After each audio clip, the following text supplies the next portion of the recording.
جناب قریب کہتے ہیں کہ ابن عباس رضی اللہ عنہما کی والدہ ام الفضل بنت حارث رضی اللہ تعالیٰ عنہ نے مجھے شام میں حضرت معاویہ رضی اللہ تعالیٰ عنہ کے بعد بھیجا۔ چنانچہ میں شام آیا اور وہاں ان کا کام مکمل کیا اور رمضان کا چاند نظر آ گیا، جبکہ میں ابھی شام ہی میں تھا۔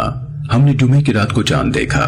پھر مہینے کے آخر میں مدینے واپس پہنچا تو حضرت ابن عباس رضی اللہ عنہما نے مجھ سے حال احوال پوچھے اور چاند کا ذکر کیا کہ تم نے اسے کب دیکھا تھا؟ میں نے کہا میں نے اسے جمعے کی رات کو دیکھا تھا۔ انہوں نے کہا کیا تم نے خود دیکھا تھا؟ میں نے کہا ہاں، اور دوسرے لوگوں نے بھی دیکھا تھا، اور پھر سب نے روزے رکھے اور معاویہ رضی اللہ تعالیٰ عنہ نے بھی روزہ رکھا۔ انہوں نے کہا مگر ہم نے اسے ہفتے کی رات کو دیکھا تھا اور ہم روزے رکھیں گے اور پورے 30 کریں گے، یعنی اپنی رویت کے مطابق، یا چاند دیکھ لیں۔ میں نے کہا کیا آپ معاویہ رضی